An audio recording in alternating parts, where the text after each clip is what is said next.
با راهاندازی برنامه حسابدهی دولت و ملت، اگر از یک سو امارت اسلامی افغانستان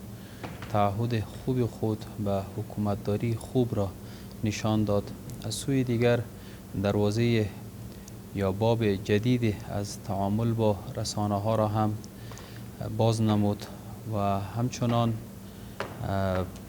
بالمقابل با استقبال گرم رسانه ها روبرو شد و واقعا رسانه ها در بخش بازتاب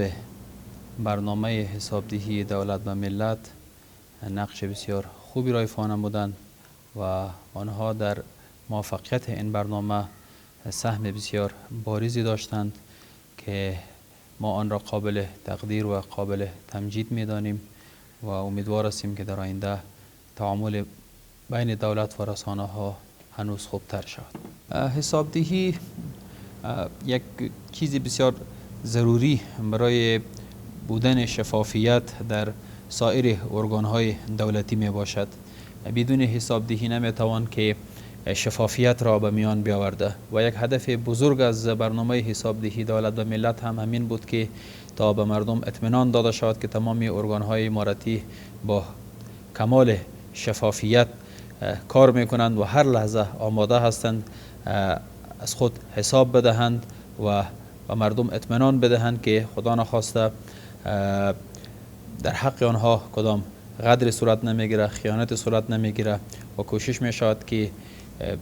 دارایی دولت در کل به نفع مردم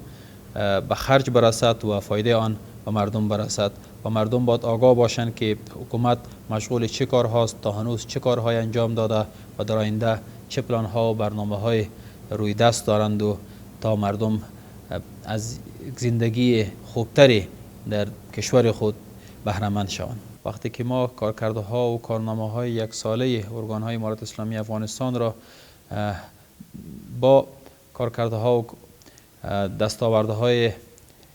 یک ساله اداره پیشین کابل مقایسه میکنیم، درک میکنیم که به مراتب بیشتر کار صورت گرفته و ما فکر میکنیم که بنیاد خوب گذاشته شده و به اساس بنیاد خوب شاید ما در آینده به مراتب دستاورده های خوبتری داشته باشیم. و امارت اسلامی افغانستان پس از تامین امنیت اکنون تلاش دارد تا مردم خود را از معضل اقتصادی نجات بدهد. ما امیدوار هستیم که رابطه بین دولت و بین مردم با گذشت هر روز هنوز نزدیکتر شود.